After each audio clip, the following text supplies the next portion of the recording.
Então, o que é memória? Vamos lá.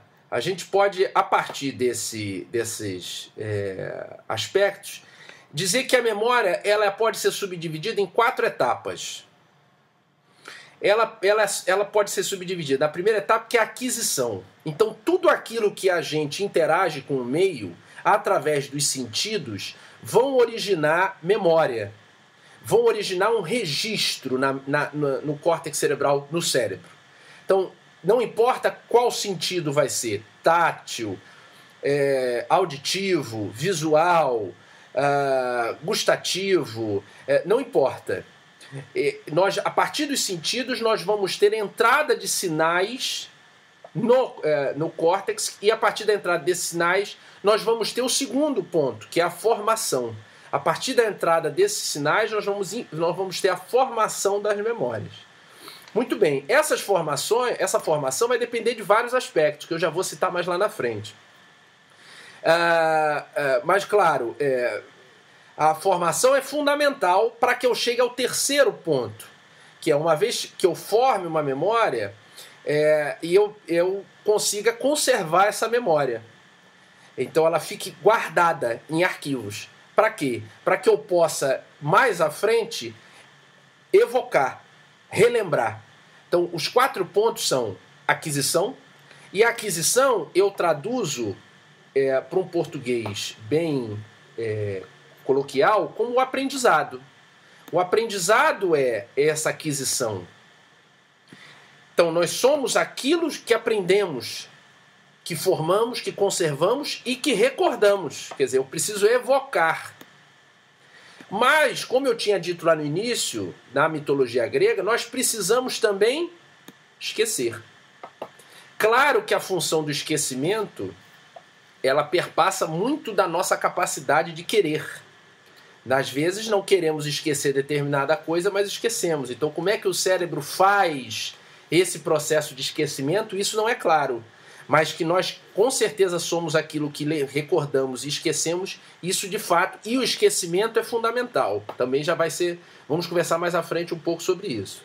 Muito bem, então a memória, se nós pudéssemos fazer uma sequência, a memória seria esses eventos externos, quer dizer, ela partiria desses eventos externos, há uma seleção, já vou explicar como é que é essa seleção. A partir da seleção de quais eventos externos são interessantes, há uma aquisição, onde os eventos podem aí sim, os eventos externos serem juntos com os eventos internos, emoção, a razão, enfim, vão participar do processo da aquisição. Essa aquisição ela pode ter uma retenção temporária, porque nem tudo que a gente no dia a dia se expõe no ambiente, a gente retém. Muita coisa ela é rapidamente eliminada. Tá?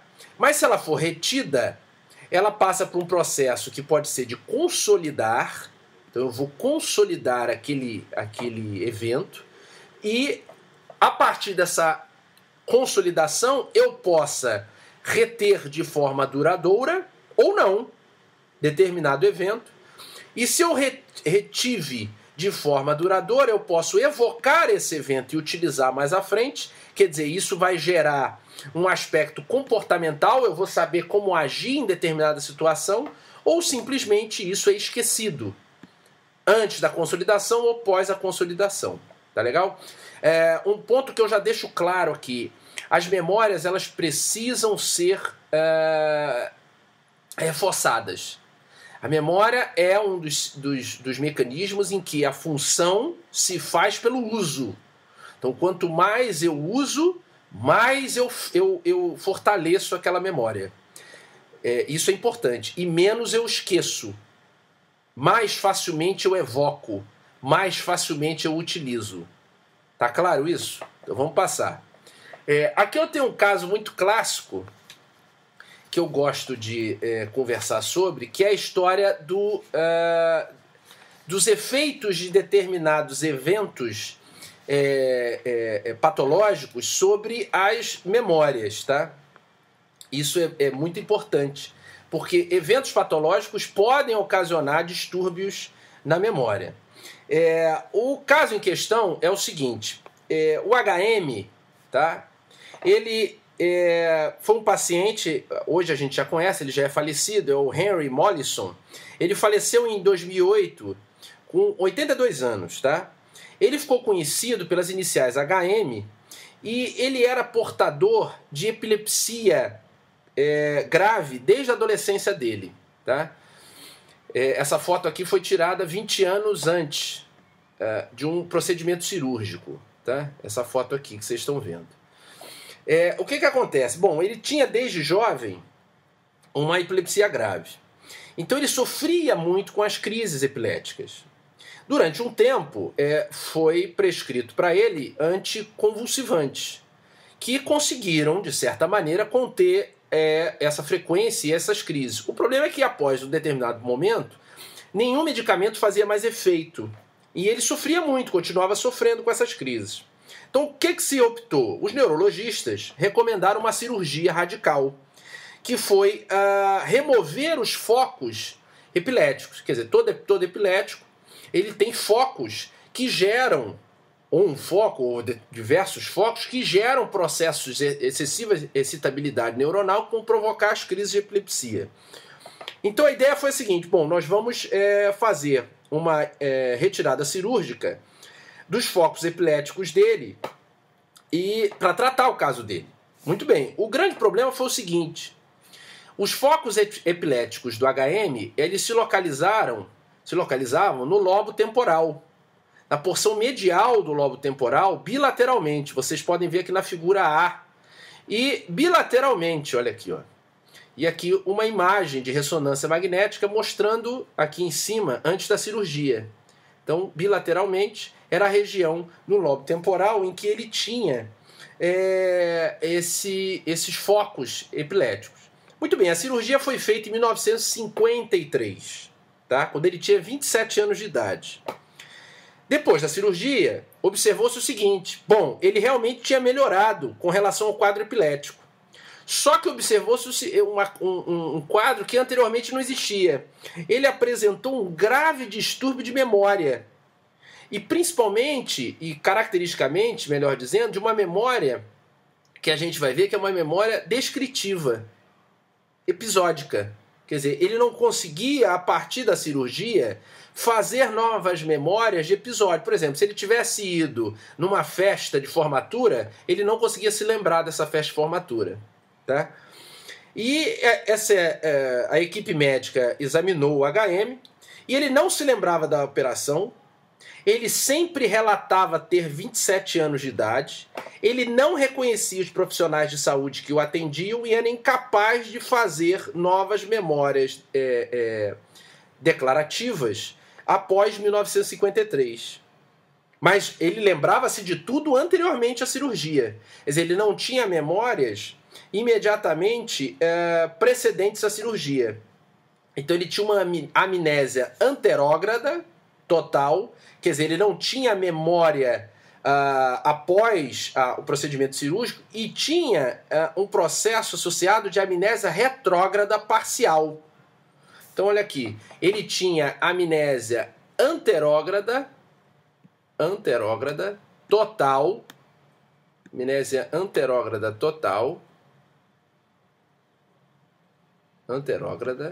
total, e tinha caracteristicamente um déficit de memória retrógrada parcial. A retrógrada era o que vinha um pouco antes da cirurgia e a anterógrada era tudo da cirurgia para frente, quer dizer, nada da cirurgia para frente ele conseguia memorizar em determinados tipos de memória, mas ele conseguia se lembrar de boa parte das memórias antes do procedimento cirúrgico. E obviamente esse quadro ficou muito conhecido por causa disso. Então, o que se descobriu foi o seguinte, esse caso permitiu identificar que essa região do lobo temporal, localizada bilateralmente na porção medial, que hoje a gente conhece como hipocampo, é a região principal para a formação, consolidação de memórias explícitas, declarativas. Tá? Então isso é importante. E hoje a gente sabe que o hipocampo é a principal região formadora de memórias. Não é a única, mas é a principal. Então o que aconteceu com ele? Ele perdeu a capacidade de fazer memórias explícitas, memórias declarativas. Tá? Ele só conseguia fazer memórias motoras, de procedimentos. Por exemplo, amarrar um sapato, ele conseguia aprender. Ele não conseguia aprender, por exemplo, memórias sobre o dia anterior, ou memórias, se ele estudasse a fisiologia através de um livro, ele não conseguia se lembrar. Então esse evento ficou muito importante. Então qual era o problema dele? Como ele teve a excisão do hipocampo, ele perdeu, porque é no hipocampo a principal região que vai fazer a consolidação através de processos bioquímicos da memória. Tá certo? Então ele tinha uma retenção temporária, mas não conseguia consolidar. Então ele levava rapidamente ao esquecimento dele. Tá? Isso acontece muito em patologias, como por exemplo a doença de Alzheimer. Ok?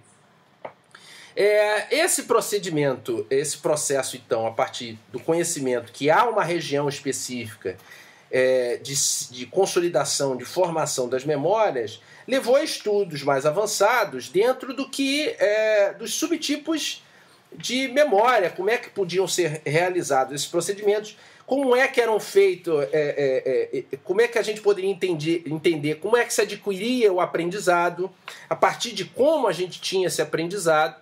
E isso foi claramente estudado, como eu disse no início da aula, o aprendizado é a entrada de dados, né? Entrada de informação. Então isso que é a aquisição. Isso foi particularmente estudado por um fisiologista russo que se chamou Ivan Pavlov. Tá?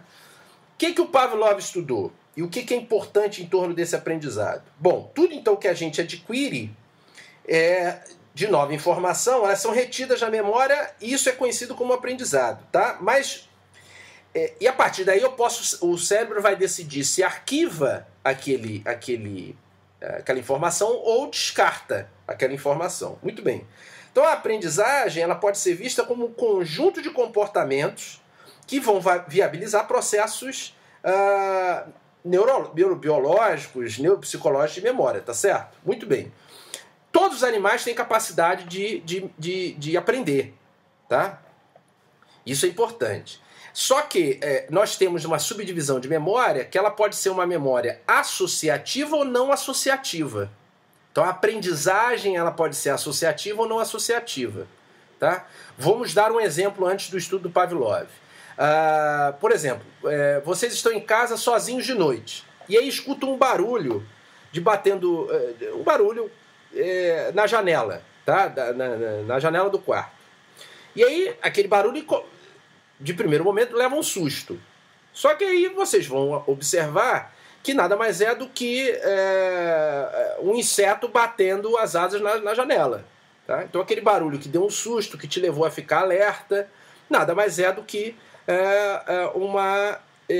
um barulho do inseto na janela que não vai te fazer mal nenhum. Ok? À medida que os dias vão se passando, se o barulho continuar acontecendo, aí você já começa a se lembrar de que é um inseto que está batendo as asas na janela. Então você aprende que aquela repetição daquele barulho, ela não te provoca nada de mal. Esse tipo de aprendizagem é uma aprendizagem não associativa. Chama-se habituação. Por outro lado, se você ouvir um barulho e aparecer um morcego, o morcego te dá um susto. Não é verdade? Então, a partir do momento que você sempre ouvir aquele barulho, você sempre vai se lembrar do morcego. E sempre o teu coração vai bater mais forte, você vai ficar no estado de alerta, vai ficar mais imóvel, mais tenso. Então, esse tipo de aprendizagem não associativo é o oposto da habituação, é a sensibilização. Tá? Tanto sensibilização quanto a habituação, eles geralmente são caracterizados e classificados como aprendizagem não associativa. O Pavlov fez um estudo relacionando uma aprendizagem associativa. O que o Pavlov fazia? Ele começou um experimento medindo a quantidade de saliva que o cachorro produzia ao ser exposto ao alimento. Então ele colocava lá a carne em cima do prato e analisava a quantidade de saliva que o cachorro produzia. Muito bem, isso obviamente o cachorro vai ver o prato de comida e vai associar, vai começar a salivar, tá? Ele não vai nem se conscientizar disso. E aí o Pavlov resolveu colocar um incremento nesse estudo. Ele, antes de colocar a comida, ele utilizava um estímulo elétrico, um estímulo inócuo, que a gente conversou naquela outra, no outro exemplo. O estímulo inócuo aqui, que na outra seria o bater das asas do inseto na janela, é uma luz. Então ele acendia a luz e, posteriormente, um determinado tempo, ele colocava a comida. O que o animal começou a associar com isso? Que sempre que a luz ele acendia a luz, a comida vinha, então ele salivava. Ele acendia a luz e o animal já salivava porque ele associou que a comida vinha em sequência. Tá? Então o Pavlov foi o primeiro a utilizar um tipo de condicionamento que agora nós conhecemos como condicionamento clássico, em que o animal ele se acostumou com um estímulo condicionado, que é o estímulo da luz, quer dizer, ele entendeu que acendeu a luz, o estímulo incondicionado, o alimento vem em sequência. No nosso exemplo anterior, as asas batendo, ao invés de ser as asas batendo, imagine que antes do morcego aparecer com as asas batendo, você escuta aquele assovio do morcego. Então, esse assovio do morcego, paralelamente, é a luz que o cachorro vê. O estímulo visual, para nosso caso, nosso exemplo, o estímulo auditivo. Eu já sei que vem o morcego. Então, o estímulo do assovio, que a princípio não ocasiona nenhum tipo de problema, que é um estímulo condicionado, ele vai levar a um estímulo incondicionado. No caso do cachorro a salivar, no nosso caso, ou fechar a janela ou correr daquele lugar, porque o morcego vai aparecer. Tá? Então, isso é importante.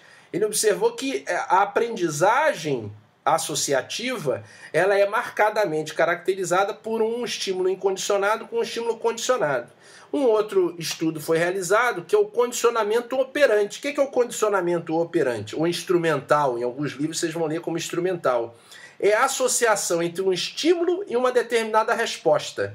O que é isso? O animal aprende que se ele puxar uma alavanca, a porta se abre e ele chega à comida. Então ele vai executar um procedimento, uma operação, tá? Ele vai associar essa operação à recompensa, que é a comida. Pode ser tanto para recompensa quanto para uma motivação negativa, quer dizer, pode ser para uma motivação positiva quanto para uma motivação negativa. Por exemplo, um choque elétrico nas patas, tá?